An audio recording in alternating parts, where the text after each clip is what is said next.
Hey friends, greetings from Vietnam. So some people try to convince me to record like a travel knitting podcast. So I will just try it out now and we will see where it goes. Um, as you can see on my outfit, I'm in Vietnam. That dress I actually got gifted last week. The set is just borrowed from my friend where I stay. I will probably not keep it on the whole time because it's just to show you where I am.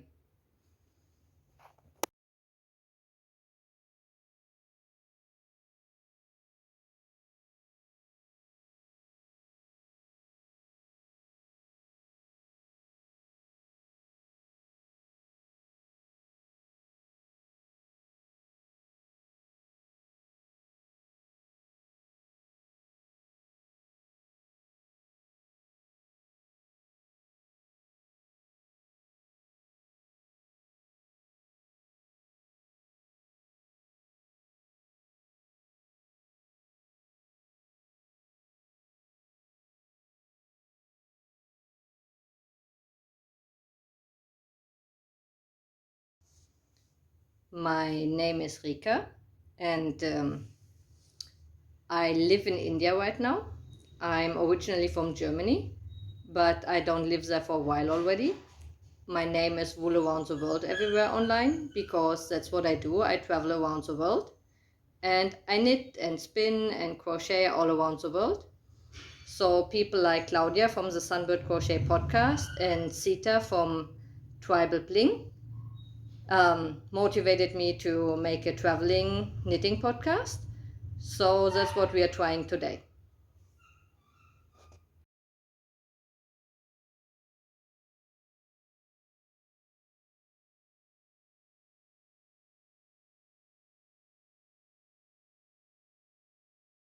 It is actually my last day in Vietnam.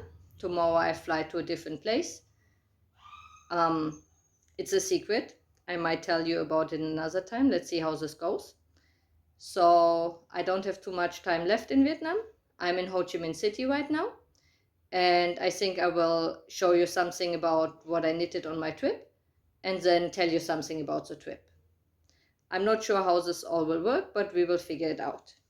So the finished object I have is called the Oriat shirt by Yarn Flakes.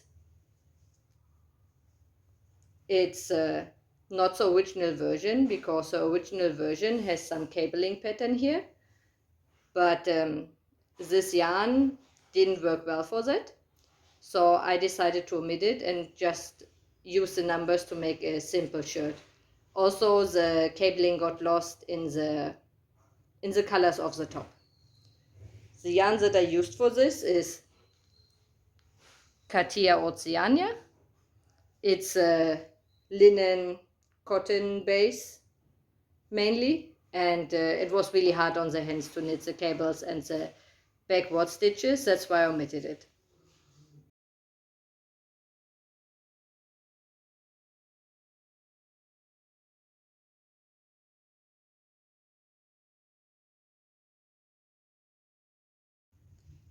My second FO from this trip is the Sunkissed top. It's a design by Sari Nordlund. I really wanted to do it the moment I saw it because it has this super beautiful lace panel on the back. But yeah, it took me much longer than I thought it would. Like, not the knitting, the starting of it.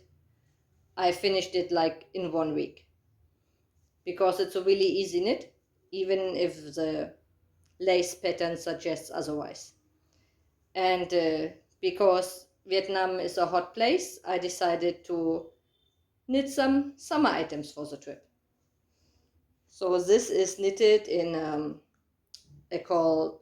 yarn called Papyrus from Fibra Natura, and it's a mix of cotton and silk. It has this beautiful gray greenish color, and I really enjoyed it. I actually bought this yarn in Israel a year ago, and now it finally got a purpose. And yeah, it's a beautiful pattern and I would like recommend it. I'm not a person that knits things twice normally, so I don't think I will knit it again, but it's still a beautiful thing that I would suggest you to try out if you're looking for a nice summer. Dòng máu lá thơm 4.000 năm.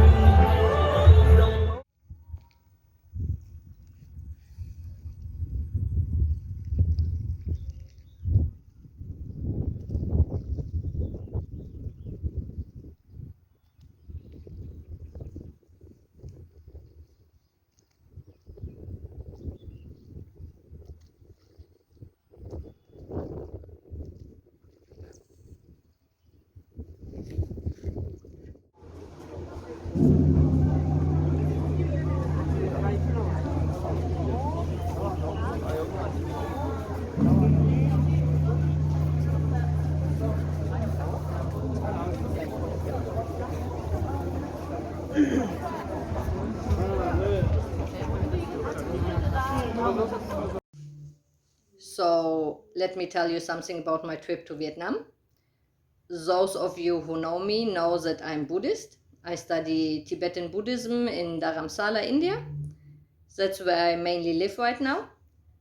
And Vietnam is also a Buddhist country, as you might know. So I came here to explore more of the traditional Buddhism in Vietnam. So I visited a lot of temples. I stayed in a nunnery for a week. One of my teachers that died 2 years ago, Thich Nhat Hanh, is from Vietnam and he got buried here, so there was a big memorial ceremony. I might try to add some pictures and videos at the end of this, so let's see. Yeah, anyways, today is the last day of the year 2023 for actually most Asian people. It's the end of the lunar calendar this year. So it's like New Year in Vietnam called Tet. It's also New Year in China, and it's also New Year in Tibet. That is called Losar. So it's the last day of the year. So there's a lot of things going on here. There will be fireworks tonight, I think. There's special foods. Everyone has a day off. So there's a big party in the city. And next year will be the year of the wood dragon, and you see this everywhere here. There's dragon decorations all over the city. I'm in Ho Chi Minh right now, and it's like really, really hot. It's like 34 something and pretty humid. But it's actually nice that it's so hot, so I was able to do my laundry today, and it dried in just some hours.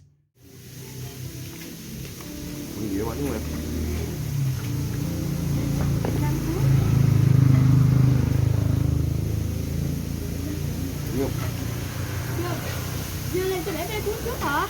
Cuốn này cuốn rồi đi trước rồi.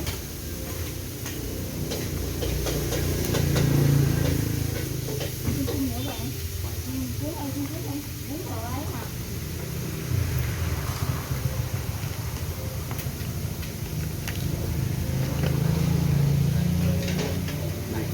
Này trước nó lạnh nhau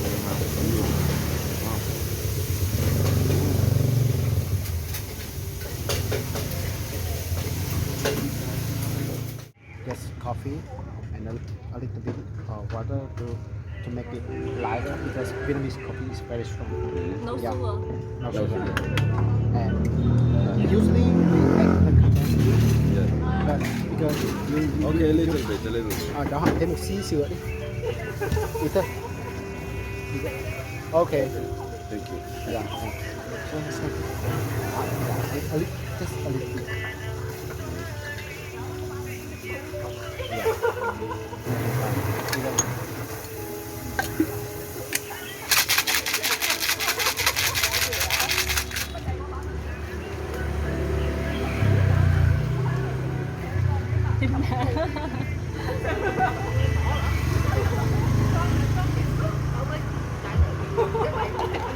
Với táo như thế này xong.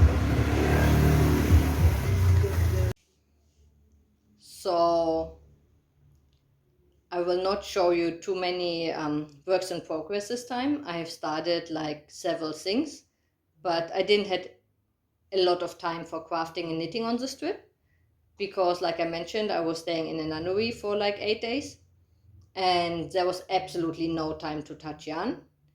our schedule there was quite intense. We got up at 3:15 a.m. to do the morning meditation, and then breakfast was at 6:30. We were busy the whole day doing bringing mindfulness into everything we do in our day. So a lot of time we spent in the kitchen helping the nuns with the preparation of food, like a lot of cutting of vegetables. Vietnamese people love to cook for hours. They are really like precise about the recipes and about the way how you're supposed to cut things. So things take a lot of time for cooking here, way more than we usually would spend time in the kitchen. But the food is amazing. As I'm a Buddhist, I try to be vegetarian as much as possible, but it doesn't always work in countries where we travel. So sometimes you try to tell people that you're vegetarian and you still get some meat in your food because they don't understand. But yeah, that's how it is. But obviously in the nunnery, the food was all vegetarian and I learned a lot of things about the cooking. But most of the things are like hard to make in a different place because we wouldn't have the right tools or the ingredients or just the time to cook a dish that takes like 5-6 hours. But yeah, I just wanted to like try out the life in a nunnery. The program went until like 10 p.m. We were like, we had some free study time in the afternoon and got like a bunch of books to read. Then we had like evening meditations, repentance. I tried to follow everything in Vietnamese. I obviously don't speak the language at all, but it's a nice sounding language. So it was fun to like join the chanting of the texts. So the time in the nunnery was amazing. We were kind of adopted by the nuns. They were the sweetest. There was even an ordination ceremony while we were there. So a lot of things that happens only once a year happened while we were there. So new nuns got ordained. So they got their hair shaven. It was a big ceremony and a big party, like Buddhist party. It means we ate a lot of food. It's not that they really have parties. There's no alcohol or anything. But their families came to visit, and for the nunnery it was a big event. Then there was medical checkups. A whole doctor's team from Ho Chi Minh City came to the place. So the nunnery is in Dalat. It's called Truc Lam Monastery and Nunnery, and it's a really beautiful place. And actually we were really lucky because just this week the government decided that foreigners are not allowed to stay in monasteries in Vietnam anymore. So luckily we did it like 2 weeks ago, and I learned a lot. I would love to do it again. Right now it's not possible anymore, but that's why I didn't do as much knitting as I wanted in Vietnam. And also in between I was traveling with like different friends from all over the world, and when you travel with different people you do more things and then there's less time for crafting. So some of my whips didn't get any work on them. Like I started 3 whips, but it's not even worth showing them right now, especially because they will be not continued for the rest of the trip. So I will only show you the one I'm actually working on.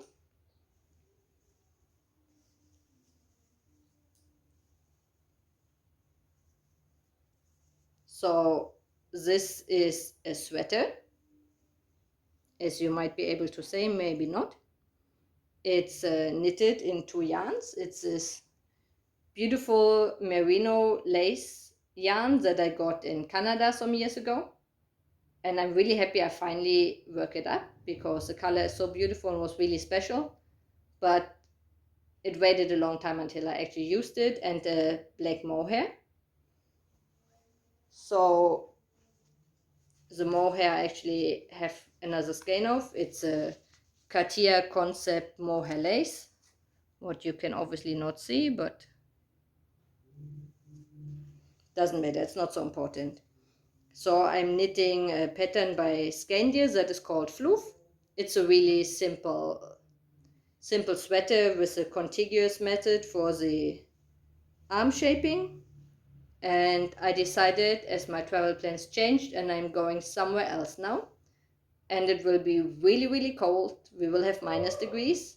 that instead of continuing knitting summer tops, I will rather start knitting a sweater for myself. As I'm flying tomorrow, you can see this will not be finished, but maybe I get the body done. I have like 8-9 more centimeters to go.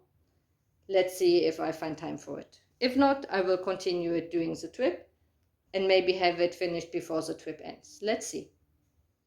Không còn thân sơn, nếu còn cột đó là người thân của mình, người đó vui hay buồn đều có dính đến mình, phải chịu lây.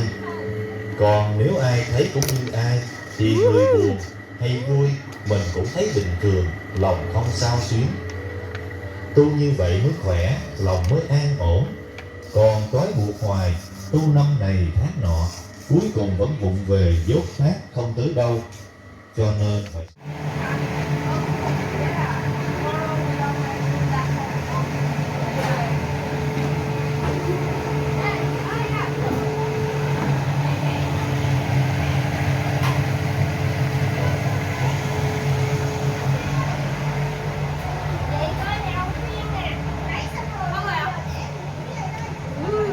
Rồi dính quá rồi. Chín quá à? Dính Dính nhiều cái miếng quả quá. Không cho thừa nước muối. No, it's too a little bit sticky. They said. Usually if you would. Đừng có sức dầu nóng cũng không sức, đừng có sức dầu, trời ơi chị, đừng có suối bậy, không có sức dầu, cứ để cho tự nhiên đi.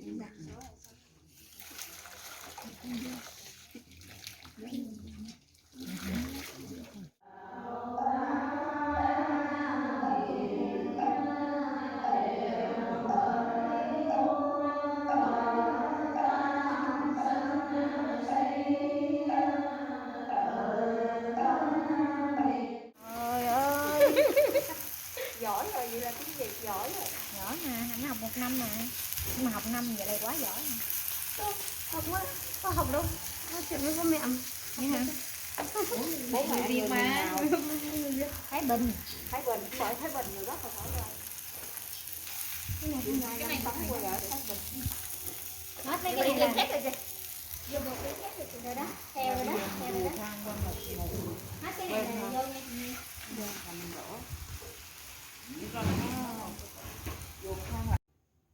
So let me tell you 1-2 more things about Vietnam.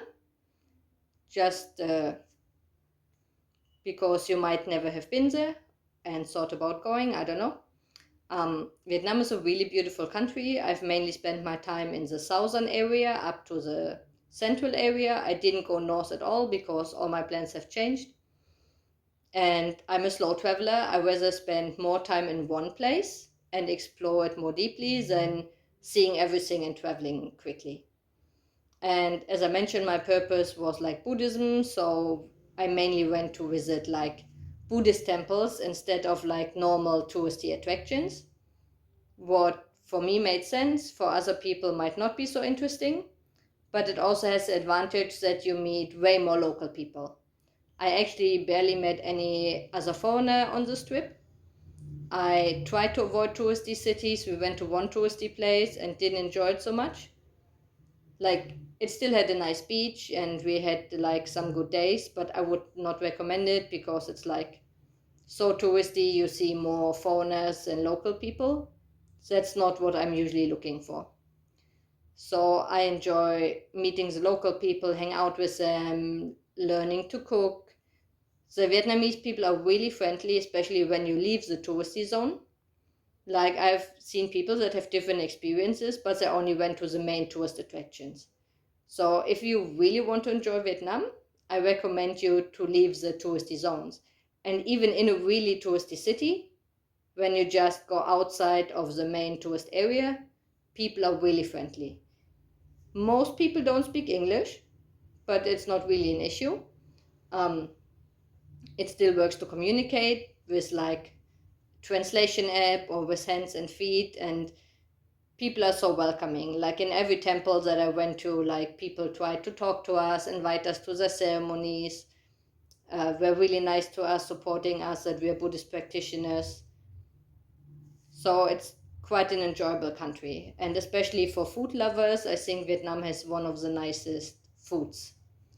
Like, I saw this before I came to Vietnam, and I still agree on it. It's actually my second time in Vietnam, but the first time I literally only came to visit a different nunnery and stayed in the nunnery. I was invited by a nun friend of mine, and it was only a short visit for like 2 weeks, and that time I spent only in the nunnery, and it's like 6 years ago. So this time I saw a bit of the country, and yeah, it's a beautiful country, and it's so easy to travel. It feels like you're in Europe. Like, there's other countries in Southeast Asia that are like not hard to travel, but it's still like, it doesn't feel so westernized. Like, Vietnam feels like super safe, super clean. You have buses where you actually have beds to lay down. The standards for all accommodation is really high. Everything is like really nicely made. Like, even if you stay in the really, really cheap accommodations, what I always do, I never paid more than like €5 a night for my room. And I had beautiful, clean rooms, completely different than, for example, India, where I live. So travel standards are like high and easy without spending too much money. And the street food here is also delicious and cheap. So I would totally recommend traveling this country. And I will show you some of the places I visited with some short clips and pictures at the end.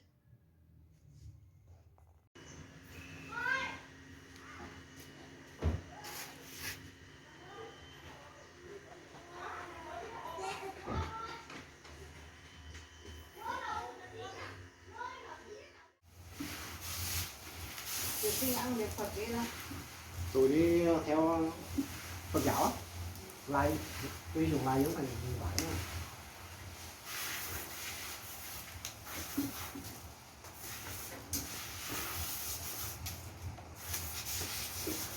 Đây thì cũng sống. Lên sống 21 thì có tiền.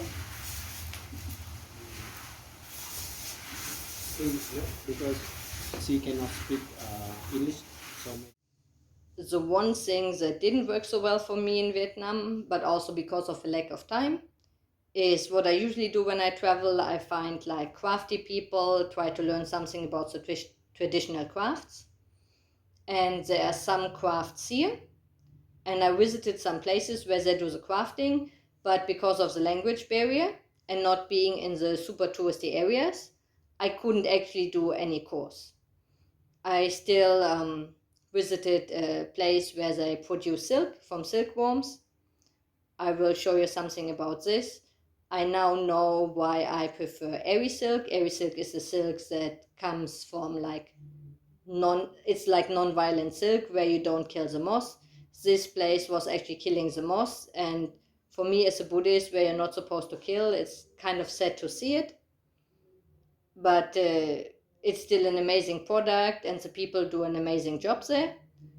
But I prefer, and there is options where you can have silk that is soft and beautiful, that is not produced this way.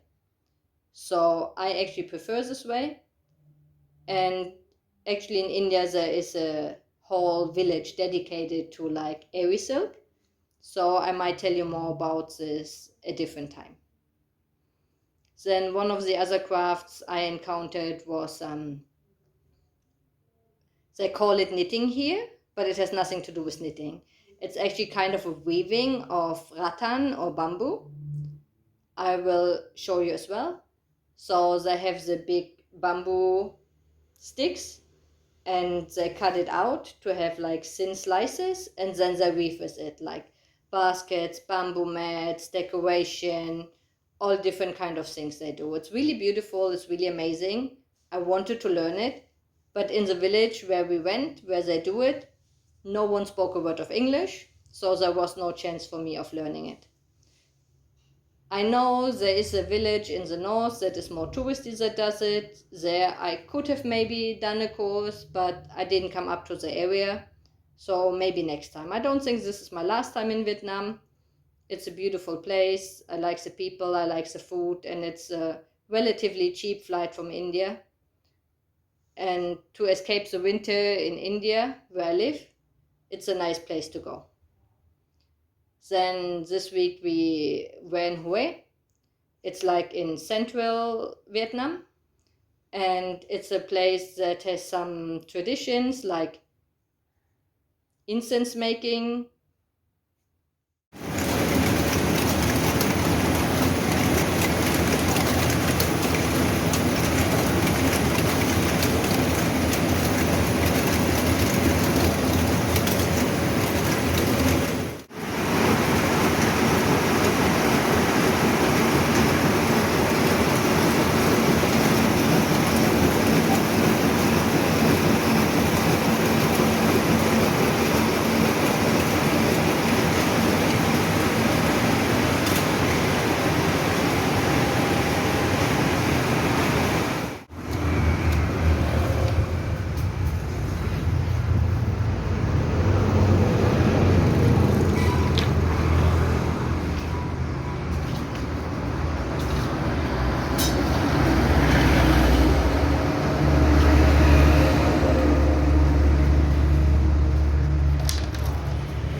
Just decided I can show you some of it because I bought some of the incense.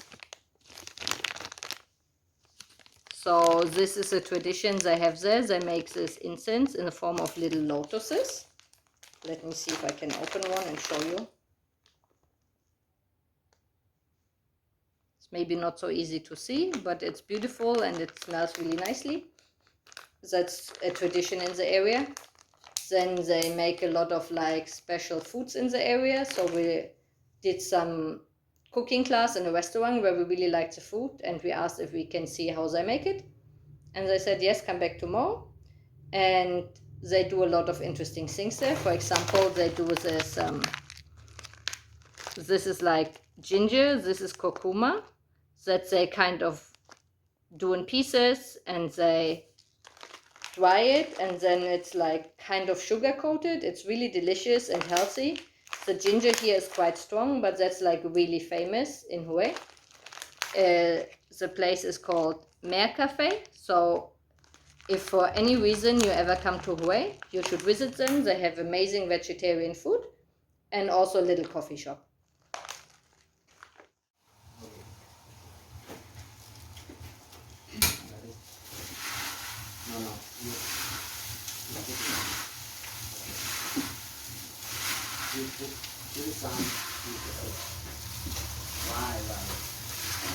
So some of the other specialties of this region are like, it's kind of a jackfruit chips.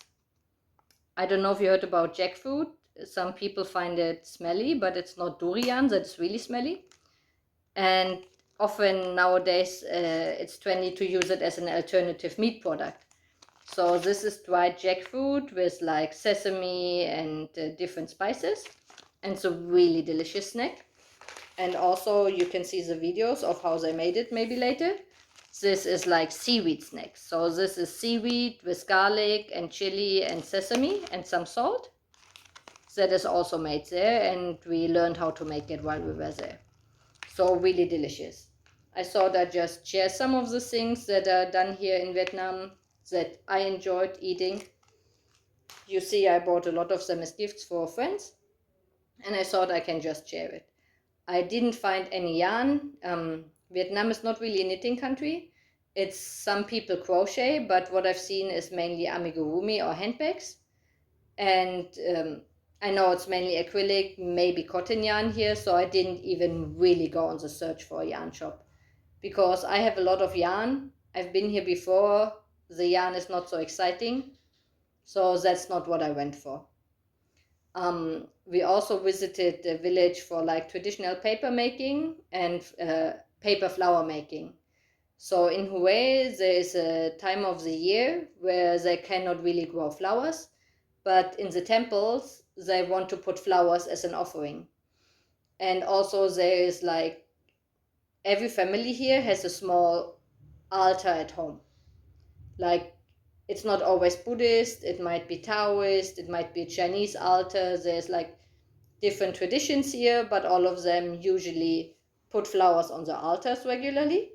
And in the season where they can't grow flowers, they use this like paper flowers that are famously made in Hue. And we visited the villages, but if you don't come with a big touristy group, there is no demonstration or something. So we literally kind of went onto people's houses, could look at the things they make, but didn't really learn how to make it.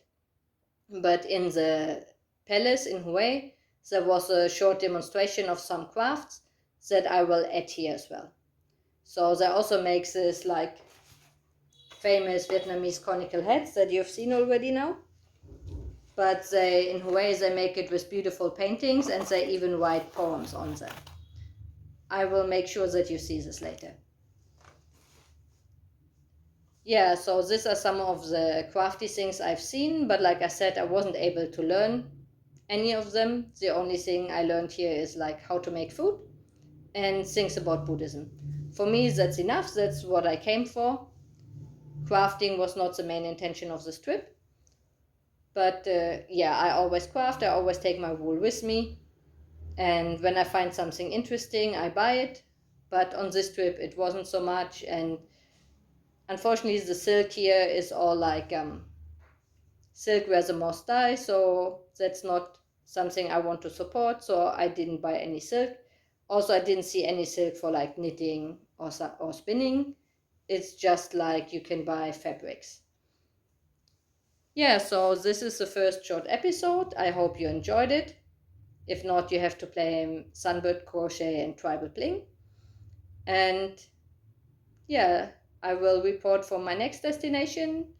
Tell me how you like it. I know this camera is not the best, but I will get a new phone soon, hopefully.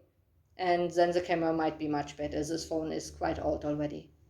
So I hope you have a happy New Year, even if New Year for you might have been a month ago already.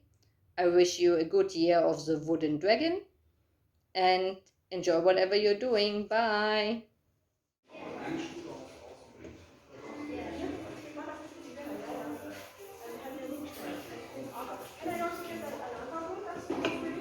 Actually, if you buy food, pay food and free cinnamon. Or free cinnamon lemongrass.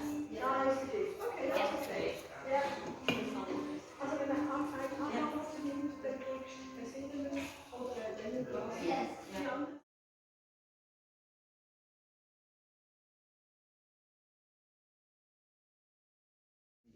Oh.